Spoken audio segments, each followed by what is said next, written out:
लीजिए सुनिए रविन्द्रनाथ टैगोर के लिखे उपन्यास गोरा के 74वें भाग को मेरी यानी समीर गोस्वामी की आवाज में।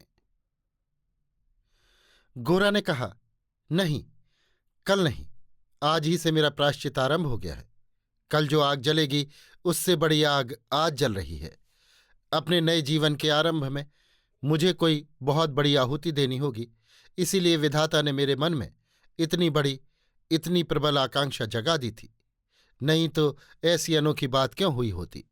मैं कहाँ, किस क्षेत्र में था, उन लोगों से मेरे मिलने की कोई लौकिक संभावना न थी, और ऐसे विरुद्ध स्वभावों का मिलन भी दुनिया में साधारणतया कहाँ होता है। फिर इसकी तो कल्पना भी कौन कर सकता कि उस मिलन से मुझ जैसे उदासीन के चित्त में इतनी बड़ी, इतनी दुर्दम आकांक्षा जाग उठेगी। ठीक आज के लिए ही मुझे इस आकांक्षा की जरूरत थी। आज तक मैंने देश को जो कुछ दिया है वो सब बड़ी आसानी से ही दे सकता हूं। ऐसा कोई दावा नहीं करना पड़ा जिसे देते मुझे कोई तकलीफ हुई हो। मैं सोच ही नहीं पाता था कि देश के लिए किसी चीज का त्याग करने में लोग कंजूसी क्यों करते हैं। लेकिन महायज्ञ ऐसे सहज दान से नहीं पूरा होता, उसके लिए दुख ही चाहिए। धमनी काट कर रक्त दान करके ही मुझे नए जीवन में नया जन्म लेना होगा। कल सवेरे लोगों के सामने मेरा लौकिक प्रायश्चित होगा। उससे एक रात पहले ही मेरे जीवन विधाता आकर मेरा द्वार खटखटा रहे हैं। अपने अंतर के भीतर ही अंतरतम प्रायश्चित किए बिना कल मैं क्या शुद्धि ग्रहण करूंगा। जो दान मेरे लिए सबसे कठिन दान है वही आज संपूर्णतया देवता को अर्पित करके ही मैं सच्चे और पवित्र रूप में निस्व हो सकूंगा। तभी मैं ब्राह्मण हूंगा। गोरा के हरिमोहिनी के पास लौटते ही उन्होंने कहा, भैया तुम एक बार मेरे साथ चलो। तुम्हारे जाने से ही, तुम्हारे एक बार अपने मुख से कुछ कह देने से ही सब काम बन जाएगा। गोरा ने कहा, मैं क्यों जाऊं? सुचरिता के साथ मेरा क्या संबंध है? कुछ भी नहीं। हरिमोहिनी, वो तुम्हें देवता के समान मानती है, भक्ति करती है, तुम्हें अपना गुरु मानती है। मानो एक तपी हुई सलाख गोरा के हृदय को बेध गई। गोरा ने कहा, मुझे वहां अपने जाने का कुछ प्रयोजन नहीं देख पड़ता। सुचरिता के साथ मेरी भेंट होने की कोई संभावना नहीं है। हरिमोहिनी ने खुश होकर कहा, सो तो है ही। इतनी बड़ी सयानी लड़की से तुम्हारा मिलना जुलना तो बेशक अच्छा नहीं है, लेकिन भैया आज मेरा इतना काम किए बिना तो मैं तुमको छोड़ूंगी नहीं। उसके बाद अगर फिर कभी तुमको बुलाऊं तो कहना। गोरा ने बार बार सिर हिलाकर इस आहवाह को अस्वीकार कर दिया। अब नहीं, किसी तरह नहीं, सब खत्म हो गया। उसने अपने विधाता को सब अर्पण कर दिया है। अपनी पवित्रता में अब वो किसी तरह का दाग नहीं लगा सकेगा। अब वो सुचरिता से मिलने नहीं जाएगा। हरिमोहिनी ने जब गोरा के भाव से ये निश्चय समझ लिया कि उसे डिगाना असंभव है, तब उसने कहा, अगर नहीं ही जा सकते तो एक काम करो भैया, एक चिट्ठी उसे लिख दो। गोरा ने फिर सिर हिलाया। ये भी नहीं हो सकता, चिट्ठी पत्री वो नहीं लिखेगा। हरिमोहिनी ने कहा, अच्छा तुम मुझी को 2 लाइन लिख दो। तुम तो सभी शास्त्र जानते हो, मैं तुमसे व्यवस्था लेने आई हूं। गोरा ने पूछा, काहे की व्यवस्था? हरिमोहिनी, हिंदू घर की लड़की के लिए ब्याह के लायक अवस्था में ब्याह करके गृहस्थाश्रम का पालन करना ही सबसे बढ़कर धर्म है कि नहीं, इसी की। गोरा ने कुछ देर चुप रहकर कहा, देखिए आप इन सब बातों को मुझसे न लपेटिए। व्यवस्था देने लायक मैं पंडित नहीं हूं और न ये मेरा काम है। तब हरिमोहिनी ने जरा तीव्र भाव से ही कहा, तो फिर अपने मन की भीतर की बात खोलकर ही क्यों नहीं कह देते? शुरू से गुत्थी तुम ही ने डाली है, अब खोलने के समय कहते हो कि मुझे न लपेटिए। इसके क्या माने? असल बात यह है कि तुम नहीं चाहते कि सब मामला साफ हो जाए, सुलझ जाए। और कोई समय होता तो गोरा इतने ही में आग बबूला हो उठता। ऐसे अपवाद को वो किसी तरह भी सह न सकता। किंतु आज उसका प्रायश्चित शुरू हो गया है। इससे उसने क्रोध नहीं किया। उसने अपने मन के भीतर डूब कर टटोल कर देखा। हरिमोहिनी सत्य ही कह रही है। वो सुचरिता के साथ अपने बड़े बंधन को काटने के लिए अवश्य निर्मम हो उठा है, किंतु एक सूक्ष्म सूत्र को जैसे उसने देख ही नहीं पाया, इस तरह वो बनाए रखना चाहता है। वो सुचरिता के साथ संबंध का अब भी संपूर्ण रूप से त्याग नहीं कर सका, किंतु कृपणता दूर ही करनी होगी। एक हाथ से दान करके दूसरी हाथ से उसे पकड़े रहने से काम नहीं चलेगा। उसने उसी समय कागज निकालकर खूब जोर के साथ बड़े बड़े अक्षरों में लिखा कि विवाह ही नारी के जीवन की साधना का मार्ग है। गृहस्थ धर्म ही उसका प्रधान धर्म है। ये विवाह इच्छा पूर्ति के लिए नहीं, कल्याण साधना के लिए है। गृहस्थाश्रम चाहे सुख का हो चाहे दुख का, एकाग्र मन से उसी गृहस्थाश्रम को ग्रहण करके सती साध्वी और पवित्र होकर धर्म को ही घर में मूर्तिमान करके रखना रमणी का कर्तव्य है। यही स्त्रियों का व्रत है। हरिमोहिनी ने कहा, इसके साथ ही कैलाश के बारे में भी कुछ लिख देते तो अच्छा होता भैया। गोरा, ना, मैं उसको नहीं जानता, उसकी सिफारिश नहीं कर सकूंगा। हरिमोहिनी ने उस कागज को प्रॉमिसरी नोट की तरह बड़े यत्न से मोड़कर अपने आंचल में बांध लिया और घर को लौट गई। सुचरिता उस समय भी आनंदमयी के निकट ललिता के ही घर में थी। वहां इस प्रसंग की आलोचना में सुविधा न होगी और ललिता तथा आनंदमयी के मुख से विरुद्ध बातें होकर सुचरिता के मन में दुविधा पैदा हो सकती है। ये आशंका करके हरिमोहिनी वहां नहीं गई। उन्होंने सुचरिता को घर में ही बुला भेजा।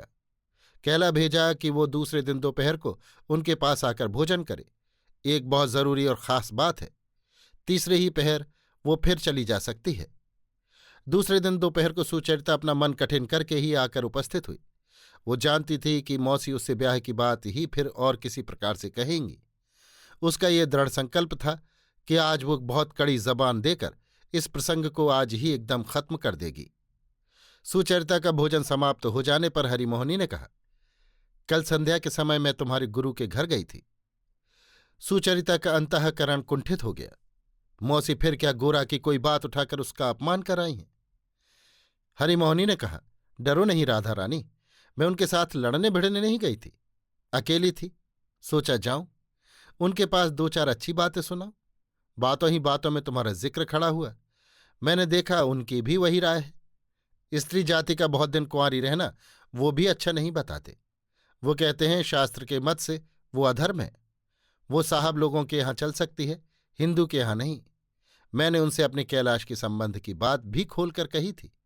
मैंने देखा गौरमोहन बाबू बेशक ज्ञानी आदमी हैं। लज्जा और अप्रिय प्रसंग उठने में कष्ट से सुचरिता जैसे मरी जा रही थी। हरिमोहिनी ने कहा, तुम तो उन्हें अपना गुरु समझकर मानती हो, उनकी आज्ञा का पालन तो तुम्हें करना होगा। सुचरिता चुप रही। हरिमोहिनी ने फिर कहा, मैंने उनसे कहा, भैया तुम खुद चलकर उसे समझा दो, वो हम लोगों की बात तो मानती ही नहीं। उन्होंने कहा, ना, उनसे अब फिर भेंट करना उचित न होगा, उसके लिए हमारा हिंदू समाज रोकता है। तब मैंने कहा, फिर अब और उपाय क्या है? इस पर गौरमोहन बाबू ने अपने हाथ से लिख दिया है, देखो। इतना कहकर हरिमोहिनी ने धीरे धीरे वही कागज अपने आंचल से खोला। उसे खोलकर सुचरिता के सामने उन्होंने रख दिया। सुचरिता ने पढ़ा। उसका दम जैसे घुटने लगा। वो काठ की पुतली की तरह जड़ होकर बैठी रही। उस लिखावट के भीतर ऐसी कोई बात न थी जो नई या असंगत हो। ये भी न था कि उन बातों के साथ सुचरिता का मत न मिलता हो। किंतु हरिमोहिनी के हाथ से विशेष करके अपना ये पत्र सुचरिता के पास भेज देने का जो मतलब निकलता था, वही सुचरिता को तरह तरह से घोर कष्ट देने लगा। गोरा की ओर से आज ये आज्ञा क्यों है? अवश्य ही सुचरिता के लिए भी ऐसा समय उपस्थित होगा। उसको भी एक दिन ब्याह करना ही होगा। किंतु उसके लिए गोरा को इतनी शीघ्रता करने का क्या कारण हुआ है? उसके संबंध में गोरा का काम क्या बिल्कुल ही समाप्त हो गया? वो क्या गोरा के कर्तव्य में कुछ हानि कर रही है? उसके जीवन के मार्ग में कोई बाधा डाल रही है? उसके लिए गोरा को देने का या उससे प्रत्याशा करने का कुछ भी नहीं है। उसने लेकिन इस तरह से सोचा नहीं था। वो तो इस समय भी गोरा की प्रतीक्षा कर रही थी। सुचरिता अपने भीतर इस असत्य कष्ट के विरुद्ध युद्ध करने के लिए प्राणपण से चेष्टा करने लगी, किंतु उसने मन में कहीं भी कुछ भी सांत्वना नहीं पाई। हरिमोहिनी ने सुचरिता को सोचने के लिए बहुत सा समय दिया। उन्होंने नित्य नियम के अनुसार कुछ देर तक सो भी लिया। नींद खुलने पर सुचरिता के कमरे में आकर उन्होंने देखा वो जैसे बैठी थी वैसे ही अब तक चुपचाप बैठी हुई है। हरिमोहिनी ने कहा, राधा रानी, भला तू इतना सोच विचार क्यों कर रही है? इतना सोचने की ऐसी कौन सी बात है? क्यों, गौरमोहन बाबू ने इसमें क्या कुछ अन्याय की बात लिखी है? सुचरिता ने शांत स्वर में कहा, ना, उन्होंने ठीक ही लिखा है। हरिमोहिनी अत्यंत आश्वस्त होकर कह उठी, तो फिर अब और देर करके क्या होगा बेटी? सुचरिता, ना, मैं देर करना नहीं चाहती, मैं जरा बाबूजी के पास जाऊंगी। हरिमोहिनी, देखो राधा रानी, तुम्हारे बाबूजी ये कभी नहीं चाहेंगे कि तुम्हारा ब्याह हिंदू समाज में हो, किंतु तुम्हारे जो गुरु हैं वो। सुचरिता से अधिक सहा नहीं गया। वो कह उठी, मौसी तुम क्यों बार बार यही एक बात पकड़कर पीछे पड़ गई हो? ब्याह के बारे में मैं बाबूजी से कोई बात तो कहने नहीं जा रही हूं। मैं यों ही एक बार उनके पास जाऊंगी। परेश बाबू के निकट ही सुचरिता के लिए सांत्वना का स्थान था। परेश के घर जाकर सुचरिता ने देखा वो एक लकड़ी के बक्स में अपने कपड़े लत्ते रखने में लगे हुए हैं। सुचरिता ने पूछा, बाबूजी ये क्या है? परेश ने जरा हंसकर कहा, बेटी मैं जरा शिमले सैर करने जा रहा हूं, कल सवेरे की गाड़ी से जाऊंगा। परेश की इस जरा सी हंसी के भीतर एक भारी विप्लव का इतिहास छिपा हुआ था, और ये सुचरिता की तीक्ष्ण बुद्धि से छिपा नहीं रहा। घर में उनकी स्त्री कन्या आदि और बाहर उनके बंधु बांधव लोग उनको तनिक भी शांति से रहने नहीं देते थे। कुछ दिन के लिए भी अगर दूर जाकर कुछ समय बिता आवें तो उनकी जान बचे। तब घर में उन्हें केंद्र करके केवल एक बवंडर घूमता रहेगा। कल उन्होंने विदेश जाने का इरादा किया है और आज उनका कोई अपना आदमी उनके कपड़े तक रख देने को निकट नहीं आया। उन्हें अपने हाथ से ही ये काम करना पड़ रहा है। ये दृश्य देखकर सुचरिता के हृदय को बड़ी चोट पहुंची। वो परेश बाबू को हटाकर आप ही वो काम करने लगी। पहले उसने संदूक के सभी कपड़े बाहर निकाल डाले। उसके बाद विशेष यत्न के साथ कपड़ों को तह कर कायदे से संदूक के भीतर रखना शुरू किया। सुचरिता ने कपड़ों के ऊपर परेश बाबू के सदा पढ़ने की किताबें इस तरह रखीं जिसमें उन्हें निकालने में कुछ असुविधा न हो और कपड़े भी उलझने न पावें। इस तरह बक्स को भरते भरते धीरे धीरे सुचरिता ने पूछा, बाबूजी तुम क्या अकेले ही जाओगे? सुचरिता के इस प्रश्न के भीतर वेदना का आभास पाकर परेश ने कहा, उससे तो मुझे कुछ कष्ट न होगा राधे। सुचरिता ने कहा, ना बाबूजी मैं भी तुम्हारे साथ चलूंगी। परेश बाबू सुचरिता के मुख की ओर ताक रहे थे। सुचरिता ने कहा, बाबूजी मैं तुमको कुछ दिक नहीं करूंगी। परेश, ये तुम क्यों कहती हो? तुमने कब दिक किया है राधे? सुचरिता, तुम्हारे पास न रहने से मेरा भला न होगा बाबूजी। बहुत सी बातें ऐसी हैं जिन्हें मैं समझ नहीं पाती। तुम मुझे समझा न दोगे तो मैं कुछ निर्णय न कर सकूंगी।